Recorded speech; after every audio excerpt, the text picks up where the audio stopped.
how in the world am I going to manage this virtual team?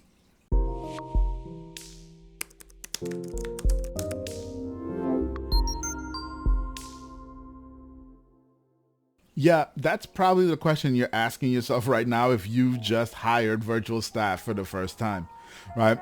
And it's all becoming super real to you right now that I've got to figure out how to manage these people and they're virtual. I don't even know what they're doing. How do I do this? Well, guess what, guys? That's what we're going to be discussing today on the Build Your Team show. I am your host, Atiba, and we're here to help you figure out how you can build a fantastic team for your business so that your business can grow and scale. That's what we're all about here. Let's dive into this topic because it's a really, really big one. Because it's one thing to get over the hurdle and say, okay, I'm going to hire virtual staff. It's the next thing to say, here's what I need and what I'm looking for in virtual staff. And then to go out and find the talent and hire the talent. Now they're in and you got to figure out how to manage them. Now the real work begins. So let's talk about it. I've got 5 tips for you. Okay, 5 tips that we're going to go through. Number 1, it starts with a good manager. This is the most important. It starts with you. It starts with you. One of the challenges, I'm not going to call it a problem, one of the challenges that people often face early in their management career of others is they think of all the things that have been done to them and they start to get a little bit of payback. Now, you don't ever call it payback, but you think about the way you were treated and you treat people in those ways too. And guess what? That ain't right. It ain't right. It ain't. That does not make you a good manager. You have to consider, how is it that you want to treat your people? How is it that you're going to be fair to your people? How is it that you're going to be right to your people? And here's the key and most critical part. How is it that I am going to lead by first taking responsibility and ownership for where things don't go well? Listen, this is a real thing, okay? And you've got to do it. And I know it feels like, well, I'm the boss, and why should I? No, that's exactly why you have to do it, because you're the boss. You're the boss. When things go right, you give credit to your team. When things go wrong, you take the blame. You take the blame. And it's not just I take the blame. You actually have to own the blame and own fixing the problem. Let me give you a real example. So I've got somebody on my team, and great guy, and he does great work. And we had a meeting last week. And in that meeting, we set some priorities of tasks to do.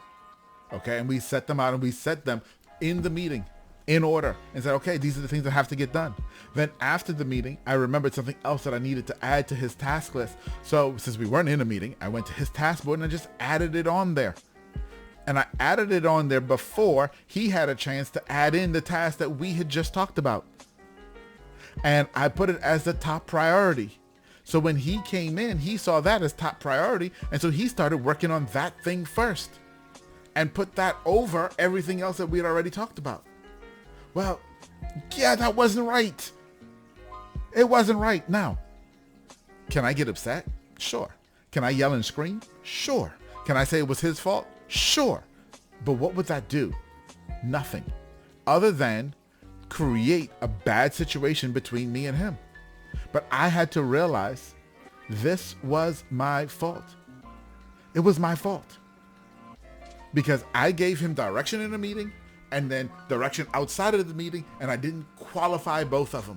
That's on me, not on him. It's on me. You say, well, but he made an assumption. He should have asked. Sure, he could have done that. But guess what? It's my fault because I didn't give clear instruction. Okay? That's why you must be a good leader. You must be a good manager. That's the number one thing. You have to be a good manager. And in that situation, I took responsibility and said, okay, here's what we're going to do instead. And here's how we're going to fix the problem that I created in the future. No need to be upset with him. So that's the first thing. The second thing, which we kind of touched, but I was just talking about, is you got to set clear expectations. clear expectations. And what I mean by clear expectations is not clear in your head, not clear in your thinking, but clear expectations in the mind of your staff. So if you think you've set expectations, then you need to ask your staff to explain to you in their own words what the expectations are, what the priorities are, what you believe is about to happen. Get them to explain it back to you so that you understand that they understand. Because just because you said it and it made sense in here doesn't mean it made sense out there to them. So set clear expectations and then get them to explain the expectations to you so that you know that you're both on the same page. So that's number 2. Number 3, communicate excessively. With your virtual staff, you must over communicate. It's better to repeat yourself and repeat yourself and repeat yourself than to say it once and have it get lost in text message or email chat or anything else. It's important to communicate excessively. Will it get a little bit annoying? Yes. Will there be times when you feel like, I said this already? Yeah, you will. But guess what? That's what's called being a manager. That's what's called being a manager. And you're going to have to repeat what you said. You're going to have to make sure it's clear. You're going to have to say, I had I had somebody teach me this 20 odd years ago. In order for somebody to understand something, you have to say it to them 7 times, 7 different ways from 7 different people. Think about that for a moment before they understand. So if you just said it once, they probably didn't get it. Say it again, say it again. It's okay. And every time you say it slightly differently so that they can hear it slightly differently and they can ask slightly different questions to gain clarity, because that's the key. Number 4, use management software tools. This is, you gotta have this. You gotta have tools. You gotta standardize on your tool set. Now, there are tons of tools out there. You have to choose a tool that's best for you and best for your organization and best for the way you work and want to work and the projects that you have. Okay. Not all tools are created equal. Not all solutions will work for all businesses. And if you choose a tool today and it doesn't work, change. Don't stay with a tool that's not being productive for you, that's not working well.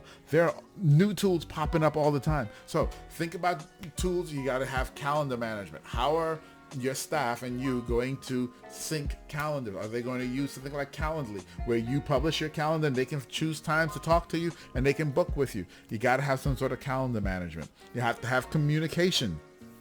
How are you going to communicate back and forth with them? Are you going to use WhatsApp? Are you going to use text messaging? Are you going to use email? You're going to use Slack? What are you going to use for communication back and forth? File share is another one, and file repository. Dropbox, Google Drive, Microsoft OneDrive. There's so many different choices, but you've got to choose which one is going to work for you. Okay? All right. Time tracking. There are tons of time tracking tools as well. Which one is going to be right for you? You have to look at all of them and figure out what your needs are and determine which one you're going to use. Then project management. Again, here we started off using Trello. We're currently switching from Trello because we've kind of outgrown Trello and in some of our needs. And so we've outgrown Trello. And so we're in the process of switching to Notion. Okay. And looking at Notion to now do all of our project management. And guess what? In the midst of this switching to Notion, we're finding things about Notion that we don't like, that we realize, man, we're going to outgrow that soon too. And so we may be onto another tool, and that's okay. Don't get stuck in a tool. Don't get stuck in a tool. Now, I will put links down below to all the tools that we use. Again, these are tools that I use, that my team uses. They work really well for us for what we do. They may suck for you, and that's okay. Find the tools that work. Okay. And then number five, celebrate. Celebrate, celebrate, celebrate, celebrate, celebrate. Recognize success. When your team does good, when they celebrate the littlest of things. Celebrate with the person who did it and with the team. Just send a message, a group message to everybody. Celebrate. Keep morale high. Super important in remote teams. Okay? Because people don't get to see and feel the excitement of being together because something good happened. Something good happened and they're just sitting in their own home by themselves. They don't get the camaraderie. And so you have to manufacture that. You have to create that for them. And the way you do that is by celebrating loudly and openly with everyone. Okay, so guys, those are our 5 tips there for managing your remote team. Again, it starts with you, starts with being a good manager. You've got to set clear expectations. You've got to communicate and communicate and communicate and communicate and over communicate. Number 4, use management software and tools, okay, to help you. And then the 5th thing is celebrate the successes. Celebrate, celebrate, celebrate. All right. Hope this was helpful for you in learning to manage. If you've got questions, feel free to reach out to me. Drop me a line. Would love to hear from you. Leave a comment down below if you're on YouTube.